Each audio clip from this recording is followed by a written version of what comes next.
Hello anime lovers, स्वागत है आपका वाइपर एनिमे एक्सप्लेन्ड चैनल पर। और आज हम देखेंगे अटैक ऑन टाइटन के एपिसोड नंबर 2 को। पिछले वीडियो की लिंक आपको डिस्क्रिप्शन में मिल जाएगी। तो चलिए जानते हैं आगे की कहानी को बिना किसी देरी के। अब तक हमने देखा कि कैसे कोलोसल टाइटन शिगानशिना की वॉल का दरवाजा तोड़ देता है, जिसमें से ढेर सारे टाइटन्स अंदर आ जाते हैं और स्माइलिंग टाइटन एरन की मदर को उठा के खा लेती है। इसके बाद आर्मिन का नरेशन आता है जो बताता है कि टाइटन्स 100 साल पहले प्रकट हुए थे, जिनका सिर्फ एक मकसद था, इंसानों को खाना। क्योंकि ये साइज में बहुत बड़े थे तो इन्होंने लगभग पूरी मानव जाति को खत्म कर दिया था। बचे कुचे इंसानों ने 3 बड़ी वॉल्स बनाई और उनके अंदर शांति से रहने लगे और 100 साल तक सब ठीक था। लेकिन इसके बाद हमें क्रो को देखते हैं, जिसे कई कल्चर में डेथ का सिंबल माना जाता है और ये एक इंसान की डेड बॉडी नोच रहा था। लोग टाइटन्स से डर के भाग रहे थे, छुप रहे थे, लेकिन मौत उनके सिर पे खड़ी थी। वहीं वॉल रिलीजन का एक मेंबर कुछ मंत्र पढ़ते हुए आगे बढ़ रहा था, लेकिन एक टाइटन उसे भी उठाकर खा जाता है। इधर हानस एरन और मिकासा को लेकर काफी दूर आ गया था,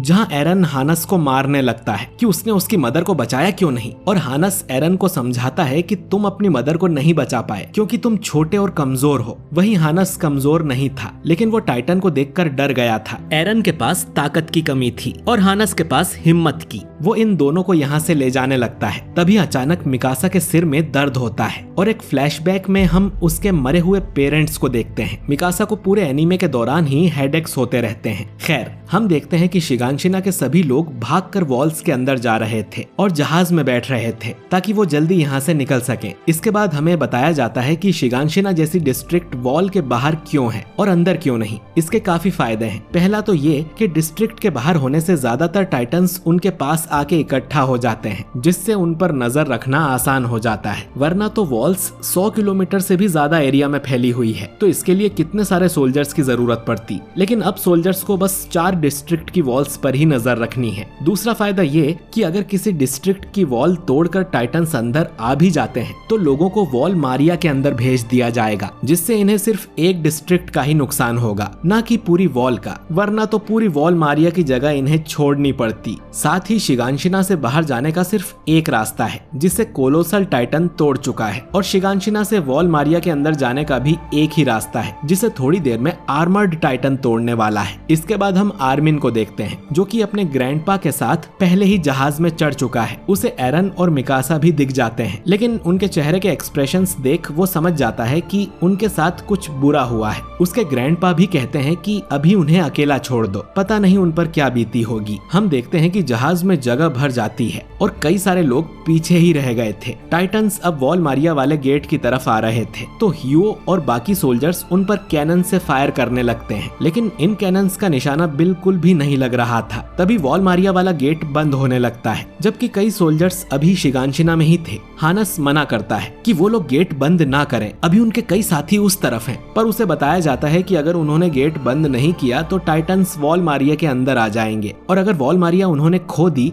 तो बाकी 2 वॉल्स के अंदर इतने रिसोर्सेस नहीं हैं कि वो सभी रेफ्यूजीज का पेट भर सकें। लेकिन हानस अब भी कहता है कि वो किसी को भी मरने के लिए नहीं छोड़ सकते, पर उसकी कोई नहीं सुनता और गेट बंद कर दिया जाता है। तभी इन्हें किसी भारी भरकम टाइटन की आवाज आती है। ये आर्मर्ड टाइटन था और ऐसा टाइटन भी इन्होंने पहले कभी नहीं देखा था। ये भागकर वॉल मारिया के गेट की तरफ आने लगता है। सोल्जर्स उस पे कैनन से फायर करते हैं। एक शॉट उसे लग भी जाता है, लेकिन उसे खरोच तक नहीं आती है, जिससे इंसानों को पता चलता है कि इन टाइटन्स के सामने वो अब भी कितने कमजोर हैं। आर्मर्ड टाइटन अब भागकर वॉल मारिया के गेट को तोड़ देता है और वहां भी एक बड़ा सा छेद बना देता है। इसके बाद हमें मिड इन्फो कार्ड देखने को मिलता है, जिसमें इस जगह का एक डायग्राम दिखाया जाता है, और ये भी कि ये जगह पानी, मिनरल्स और नेचुरल गैस से भरी हुई है, जिससे यहाँ के लोगों को खाने पीने की ज्यादा दिक्कत नहीं होती, और नेचुरल गैस का यूज ये ओडियम गियर में करते हैं। खैर, टाइटन्स वॉल मारिया को तोड़कर अंदर आ गए हैं। ये खबर आग की तरह फैलने लगी। एरन, जो कि जहाज पर बैठा हुआ था, वो सोचता है कि वो अब कभी अपने घर वापस नहीं जा पाएगा। उसकी मॉम हमेशा के लिए जा चुकी है, वो उनसे कभी वापस नहीं मिल पाएगा। फिर उसे हानस की भी याद आती है कि वो कमजोर है, इसीलिए अपनी मदर को नहीं बचा पाया। एरन अब बहुत ही गुस्से में कसम खाता है कि वो इस दुनिया से उन सब का नामो निशान मिटा देगा और एक को भी जिंदा नहीं छोड़ेगा। खैर, इसके बाद वॉल मारिया में रहने वाले सभी लोग भागकर वॉल रोज के अंदर चले जाते हैं और इस सब में करीब 10,000 लोग टाइटन्स के हाथों मारे जाते हैं। ठीक इसी समय हम ग्रीशा को देखते हैं, जिसे चिंता हो रही थी कि एरन, मिकासा और कार्ला ठीक होंगे कि नहीं। इसके बाद ग्रीशा एरन के पास जाता है और उसके अंदर एक इंजेक्शन लगाने लगता है। एरन रोते हुए उसे मना करता है, लेकिन ग्रीशा कहता है कि ये उसी की भलाई के लिए है और एरन को याद दिलाता है कि उसे कुछ भी करके उनके घर के बेसमेंट में जाना ही होगा और तभी उसे सारी सच्चाई पता चलेगी। इसके बाद एरन की नींद खुल जाती है। उसे लग रहा था कि उसने कोई बुरा सपना देखा होगा, लेकिन उसके गले में बेसमेंट की चाबी थी। एरन भूल चुका है कि उसके फादर ने उसे कोई इंजेक्शन लगाया था। खैर,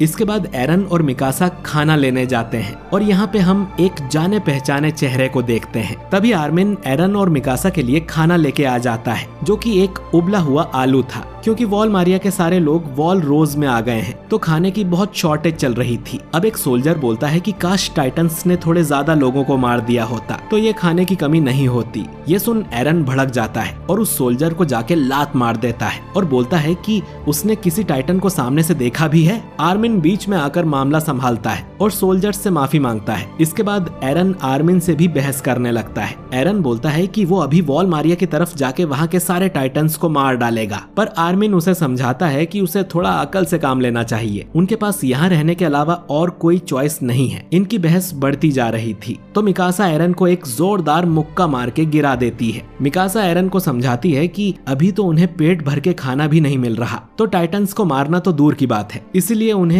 अभी सिर्फ जिंदा रहने पर फोकस करना चाहिए, जैसा कि एरन की मॉम ने कहा था। इसके बाद मिकासा एरन के मुंह में आलू ठूस देती है। खैर, इसके बाद एरन और बाकी सभी रेफ्यूजीज को खेती के काम पर लगा दिया जाता है ताकि ज्यादा खाना उगाया जा सके, लेकिन उससे कोई फायदा नहीं हुआ। फिर इसके 1 साल बाद मिलिट्री ने एक मिशन चलाया और वॉल मारिया को वापस लाने की कोशिश की। उन्होंने सारे रेफ्यूजीज को आर्मी में भर्ती कराया, जिसमें आर्मिन के दादा भी शामिल थे। आर्मिन और बाकी बच्चे इस मिशन का हिस्सा नहीं थे और इस सीन में हम 2 और मासूम बच्चों को देख पाते हैं। खैर, इस मिशन के लिए पूरे 2,50,000 लोग भेजे गए थे, जो कि बहुत ही ज्यादा बड़ा नंबर है, लेकिन इनमें से सिर्फ 200 लोग ही जिंदा वापस आ पाते हैं और ये मिशन फेल हो जाता है। इस मिशन में जनसंख्या का 20% हिस्सा मारा गया था। ये मिशन टाइटन्स का तो कुछ नहीं बिगाड़ पाया, लेकिन इतने लोगों के मरने से फूड शॉर्टेज वाली समस्या खत्म हो गई थी। तो हो सकता है कि गवर्नमेंट ने जानबूझकर रेफ्यूजीज को इस मिशन पर भेजा था ताकि वो मर जाएं और बाकी लोग पेट भरकर खाना खा सकें। खैर, इस मिशन में आर्मिन के दादा भी मारे गए थे। एरन अब कहता है कि वो अगले साल मिलिट्री में भर्ती हो रहा है ताकि वो इतना ताकतवर हो सके कि टाइटन से लड़ पाए।